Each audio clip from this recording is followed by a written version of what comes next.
मनीष कश्यप। हमारे देश में सुप्रीम कोर्ट सर्वोपरि है। बड़े बड़े सीनियर अधिकारी को हत्या कर दिया जाता है और उनके लिए अलग से विशेष कानून बन जाता है। एक ईमानदार पत्रकार के लिए कोई बोलने वाला नहीं है।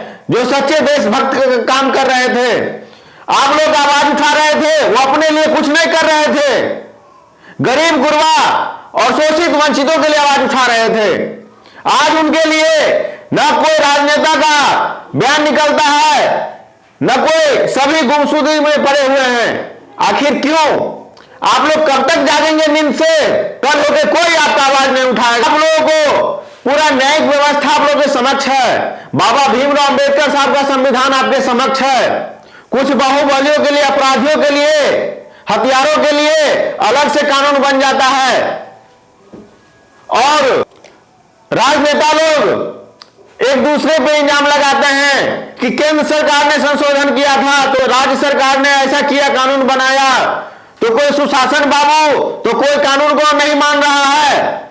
एक दूसरे पे लांछन लगा रहे हैं। आम देश का नागरिक इस तरीका का कारनामा कर दे तो उसे जिंदगी भर उम्र कैद और फांसी का फंदा पे लटका दिया जाएगा। आम आवाम का आवाज को दबाया जाएगा। हम लोग आम नागरिक का आवाज है।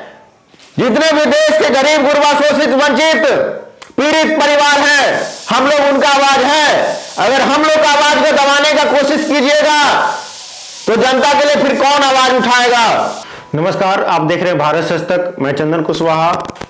आज मैं चर्चा करने जा रहा हूं मनीष कश्यप के ऊपर। मनीष कश्यप को बार बार तारीख पे तारीख दिया जा रहा है, लेकिन उसका डिसीजन नहीं निकल पा रहा। आखिर क्या उनका होने वाला है?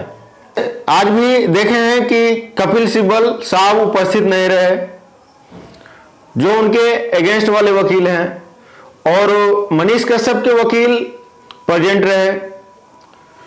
एनएसए, जब सुप्रीम कोर्ट ने पूछा व्हाई एनएसए, तो कपिल सिब्बल साहब को जवाब देना चाहिए कि एनएसए क्यों।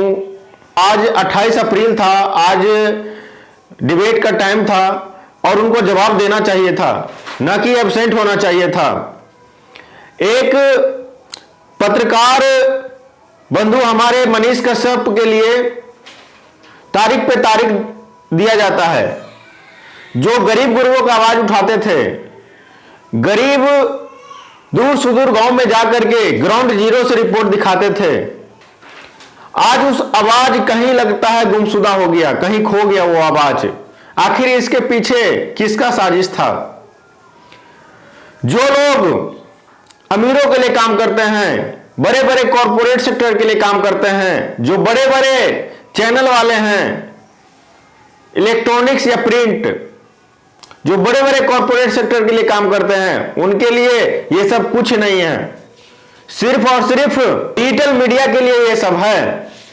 आप देख सकते हैं हमारे देश में लगता है कि दो संविधान हैं, एक अपराधियों के लिए, बाहुबलियों के लिए, राजनेताओं के लिए, और दूसरा जो गरीबों के लिए आवाज उठाता है, जो गरीबों के लिए हर वक्त खड़ा रहता है, सुख दुख में गरीब माओं का आंसू पोंछते हैं, उनके लिए एक अलग कानून लगाया देश में है।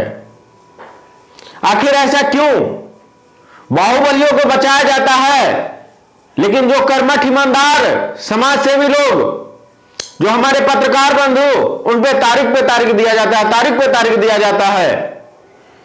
अब 28 अप्रैल का डिबेट होना था, फैसला आना था, एनएसए आखिर क्यों लगाया गया? एक जगह क्यों नहीं कोलैबोरेट किया जा सकता है सारे केस को? इस पे चर्चा होना था, लेकिन आज वकील साहब ही एब्सेंट हो गए। फिर अब 8 मई को दे दिया गया तारीख। अब 8 मई को फैसला आएगा। अब 8 मई को भी क्या होगा कोई ठीक नहीं है। एब्सेंट रहेंगे या प्रेजेंट रहेंगे वकील साहब, कुछ नहीं कहा जा सकता है। जवाब आएगा कि नहीं आएगा, फैसला होगा कि नहीं होगा, इसी तरीका से तारीख पर तारीख मिलता रहेगा। इसके लिए किसे जागरूक होने की जरूरत है?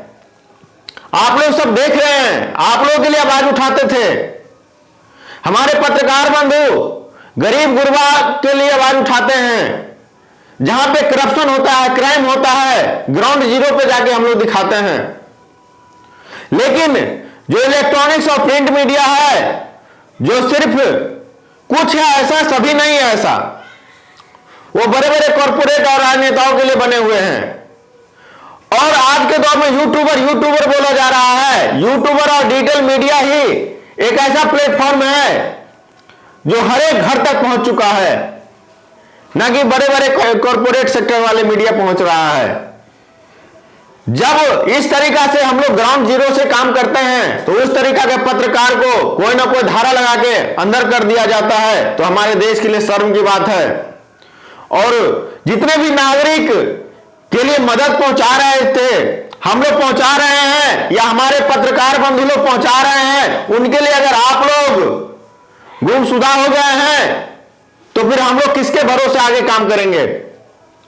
आप लोगों को पूरा न्यायिक व्यवस्था आप लोगों के समक्ष है। बाबा भीमराव अंबेडकर साहब का संविधान आपके समक्ष है। कुछ बाहुबलियों के लिए, अपराधियों के लिए, हथियारों के लिए अलग से कानून बन जाता है।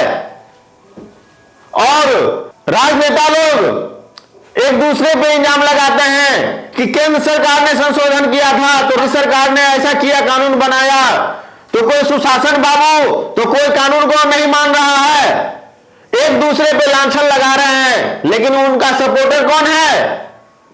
एक ईमानदार पत्रकार के लिए कोई बोलने वाला नहीं है, जो सच्चे देशभक्त काम कर रहे थे। आप लोग आवाज उठा रहे थे, वो अपने लिए कुछ नहीं कर रहे थे, गरीब गुरबा और शोषित वंचितों के लिए आवाज उठा रहे थे।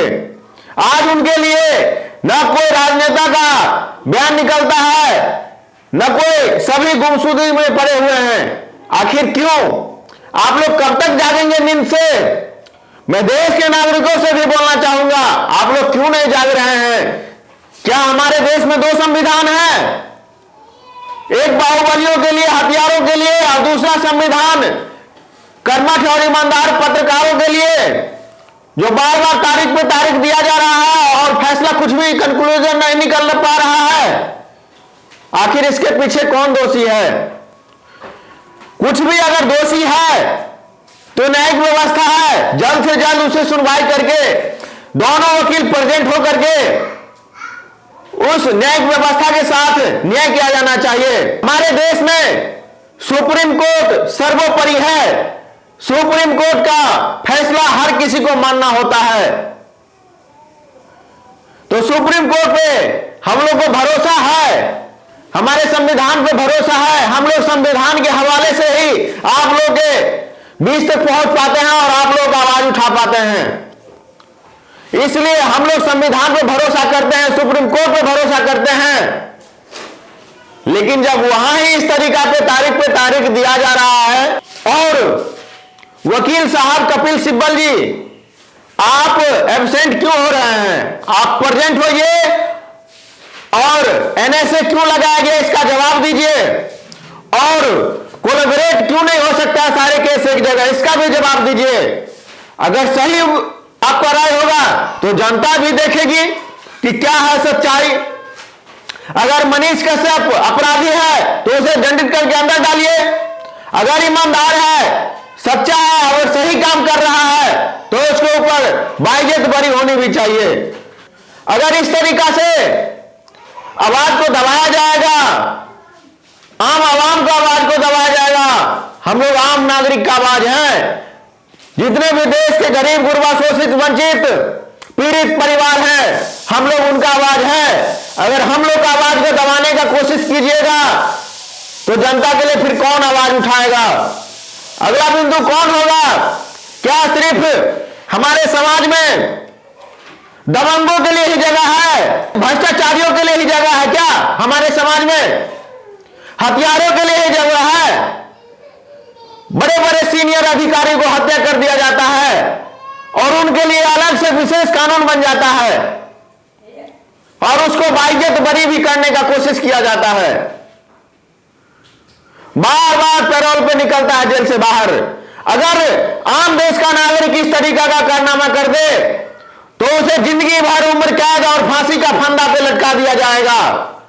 लेकिन वही चीज अमीरों के लिए या दबंगों के लिए, हथियारों के लिए लिए सब इजी हो जाता है, राजनेताओं के लिए इजी हो जाता है, दबंग लोगों के लिए इजी हो जाता है, लेकिन वही आम इंसान और पत्रकार बंधु अगर कोई अच्छा काम भी कर रहा हो, जरा सा नुक्स निकाल के उसे सीधा सलाखों के अंदर डाल दिया जाता है। और इसी तरह तारीख पे तारीख दौड़ते रहिए और देश की जनता देखते रहे, दूरदर्शक बने हुए हैं, आखिर हो क्या रहा है।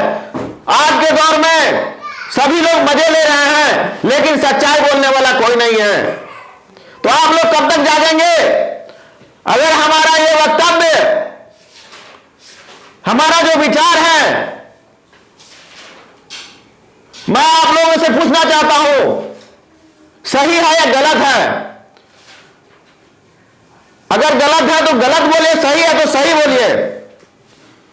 आप लोग का राय आना बहुत जरूरी है, आप लोग का कमेंट बहुत जरूरी होता है, क्योंकि आप लोग अपना राय नहीं देंगे तो इसी तरीका से आप लोग का आवाज दबता हुआ चला जाएगा, कल होकर कोई आपका आवाज नहीं उठाएगा। आप दे रहे थे भारत सच तक। जय हिंद।